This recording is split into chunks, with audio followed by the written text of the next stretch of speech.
ಕಲಿಯುಗದೊಳು ಹರಿನಾಮವ ನೆನೆದರೆ ಕುಲಕೋಟಿಗಳು ಉದ್ಧರಿಸುವವು ಎಂಬ ದಾಸರ ಹಾಡಿನಂತೆ ಹಾಗೆಯೇ ಭಜನೆಗೆ ಪ್ರಸಿದ್ಧವಾದ ಒಂದು ಜಾಗ ಉಡುಪಿ ಜಿಲ್ಲೆಯ ಹಿರೇ ಗ್ರಾಮದ ಒಂದು ಸಾಗ ವೀರ ಮಾರುತಿ ಎಂಬ ಒಂದು ಭಜನಾ ಮಂದಿರದಲ್ಲಿ ಇದ್ದೇವೆ ನಾವು ಈ ದಿನ.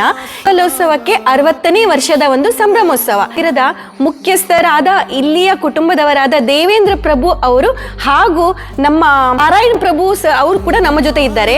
ನಡೆಯ ಒಂದು ಮಂಗಲೋತ್ಸವ ದಿನ ಅಲ್ಲಿವರೆಗೆ ಆಗುವಂತಹ ಒಂದು ಕಾರ್ಯಕ್ರಮದ ಬಗ್ಗೆ ನಮ್ಮ ವೀಕ್ಷಕರಿಗೆ ತಿಳಿಸಿದ್ರು. ಇದು ಅಂದರೆ ನಮ್ಮ ತಂದೆಯವರು ಬೈಲೂರು ಸುಬ್ರಾಯ ಪ್ರಭು ಅಂತ ಹೇಳಿ ಸಮಯದಲ್ಲಿ ಒಂದು ಭಜನೆಯನ್ನು ಆರಂಭ ಮಾಡಿದ್ರು. ಸುಮಾರು ಈ ವರ್ಷಕ್ಕೆ 60ನೇ ವರ್ಷ ನಡೀತಾ ಉಂಟು. ಆ ಆರಂಭದಿಂದಲೂ ಪ್ರತಿ 12 ಶನಿವಾರ ಭಜನೆ ಮಾಡಿ 12ನೇ ಶನಿವಾರ ಭಜನೆ ಮಂಗಲ ಅಂತ ಮಾಡ್ತಾ ಬಂದಿದ್ದೇವೆ. ಅದೇ ಪ್ರಕಾರ ನಾವು ಈಗ ಮುಂದುವರಿಸ್ತಾ ಇದ್ದೇವೆ. ಇವತ್ತು ಆರಂಭ ಆಗಿ ಇನ್ನು 12 ಶನಿವಾರ ಭಜನೆ ಮಾಡಿ ಅಂದರೆ ಫೆಬ್ರವರಿ 28ಕ್ಕೆ ಮಂಗಲೋತ್ಸವ ನಡೆಸ್ತೇವೆ. ಇದು 60ನೇ ವರ್ಷ ಆದ್ರಿಂದ ವಿಜೃಂಭಣೆಯಿಂದ ನಡೀಲಿಕ್ಕೆ ಇದೆ. ಎಲ್ಲೆಲ್ಲಿಂದ ಬರ್ತಾರೆ. ಒಂದು ವರ್ಷ ಬಂದವರು ತಪ್ಪದೆ ನಿಮ್ಮ ಭಜನೆ ಮಂಗಲ ಯಾವಾಗ ಹೇಳಿ ಬರ್ತೇವೆ ಅಂತೇಳಿ. ಹಾಗೆ ಕಾರ್ಕಳ ಕ್ಷೇತ್ರ ಶಾಸಕರಾದ ಗೋಪಾಲ್ ಭಂಡಾರಿ ಅವರು ಕೇಳಿಕೊಂಡು ಬರ್ತಿದ್ರು. ಸೊರಕೆ ಅವರು ಕೂಡ ಕಾಪು ಕ್ಷೇತ್ರ ಸೊರಕೆ ಅವರು ಕೂಡ ಕೇಳಿಕೊಂಡು ಬಂದ್ರು. ಗುರ್ಮೆ ಅವರು ಕೂಡ ಪ್ರತಿ ವರ್ಷ ಕೇಳಿಕೊಂಡು ಬರ್ತಾರೆ. ಹಾಗೆ ರಘುಪತಿ ಭಟ್ರು, ಈಗ ಯಶ್ಪಾಲ್ ಏನೇ ಲೇಟ್ ಆದ್ರೂ ಎಷ್ಟು ಕೆಲಸ ಇದ್ರು ಲೇಟ್ ಆಗಿ ಆದ್ರೂ ಬರ್ತಾರೆ. ಹಾಗೆ ಆದ್ರೆ ಒಂದು ರೋಡ್ ಮಾತ್ರ ಉಳಿದು ಹೋಗಿದೆ. ಈ ಸಲ ಶ್ರೀನಿವಾಸ್ ಪೂಜಾರಿ ಅವರು MP ಫಂಡಿಂದ ನಾವು ಎಲ್ಲ ಪ್ರಯತ್ನ ಮಾಡಿದ್ವಿ. ಅವರು ಬಂದು ಅವರ ಇಂಜಿನಿಯರ್ ಎಲ್ಲ ಬಂದು ನೋಡಿ ಹೋಗಿದ್ದಾರೆ. ಈ 60ನೇ ವರ್ಷಕ್ಕೆ ರೋಡ್ ಆಗ್ಬೇಕಂತ ಇತ್ತು. ಅದೇ ಬರುವ ವರ್ಷಕ್ಕೆ ಆಗ್ಬೋದು. ಆದರೂ ರಸ್ತೆ ಇಲ್ಲದಿದ್ರು ತುಂಬ ಜನ ಇಲ್ಲಿ ಬರ್ತಾರೆ. ನಮಗೆ ಅದೇ ಸಂತೋಷ. ಬಂದವರಿಗೆಲ್ಲ ಊಟ ಕಾಫಿ ತಿಂಡಿ ನಾವು ಉಚಿತವಾಗಿ ಕೊಡ್ತೇವೆ.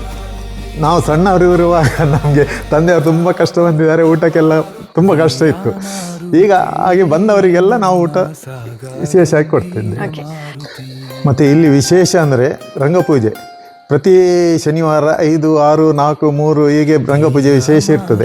ಎಲ್ಲ ಹರಕೆ ಅವರು ಹೇಳಿದ ಕೆಲಸ ಆದ ಮೇಲೆ ರಂಗಪೂಜೆ ಕೊಡುವಂತ ಕ್ರಮ. ಏನಾದ್ರೂ ನಾವು ಹರಕೆ ಹೇಳಿಕೊಂಡ್ರೆ ಇದು ರಂಗಪೂಜೆ ನಾನೊಂದು ಕೊಡ್ತೇನೆ ಅಂತ ಹೇಳಿ ನಮ್ಗೆ ನಾವು ಎಣಿಸಿದ ಕಾರ್ಯ ಆಗ್ತದೆ ಅಂತ ಹೇಳಿ ನಾವು ನಂಬ್ತೇವೆ. ಹಾಗೆ ಎಲ್ಲೆಲ್ಲಿಂದ ಬಂದು ರಂಗಪೂಜೆ ಕೊಡ್ತಾರೆ. ವಿಶೇಷ ಅಂದ್ರೆ ಇಲ್ಲಿ ರಂಗಪೂಜೆ ವಿಶೇಷ. ಹೌದು. ಇವತ್ತು ವಿಠಲ್ ಕಿಣಿ ಅಂತೇಳಿ ಕುಂಜಾಲ್ನವರು ಬಂದು ಅವರು ಒಂದು ಹರಕೆ ರಂಗಪೂಜೆ ಮಾಡಿಸಿದ್ರು.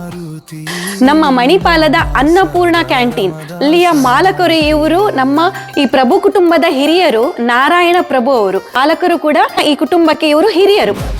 ಅವ್ರ ಜೊತೆ ಕೂಡ ನಾವಿದ್ದೇವೆ. ಹಾಗಾಗಿ ವೀಕ್ಷಕರೇ, ಇಂದಿನ ಈ ಶನಿವಾರದಂದು ಪ್ರಾರಂಭವಾದ ಈ ಭಜನೆಯ ಕಾರ್ಯಕ್ರಮವು ಇನ್ನು ಪ್ರತಿ ಶನಿವಾರ ಇಲ್ಲಿ ನಡೆಯಲಿದ್ದು ಫೆಬ್ರವರಿ 28ಕ್ಕೆ ಮಂಗಲೋತ್ಸವ ಕಾರ್ಯಕ್ರಮವು ಕೂಡ ವಿಜೃಂಭಣೆಯಿಂದ ಇಲ್ಲಿ ನಡೀಲಿಕ್ಕಿದೆ. ದೇವೇಂದ್ರ ಪ್ರಭು ಸರ್ ಹಾಗೂ ನಾರಾಯಣ ಪ್ರಭು ಅವರೇ, ನೀವು ಇವತ್ತು ನಮಗೆ ಈ ಸಾಗದ ಒಂದು ವಿಶೇಷತೆ ಹಾಗೂ ಭಜನೋತ್ಸವದ ಕುರಿತಾಗಿ ನಮ್ಮ ವೀಕ್ಷಕರಿಗೆ ಮಾಹಿತಿಯನ್ನು ಕೊಟ್ಟಿದ್ದೀರಿ.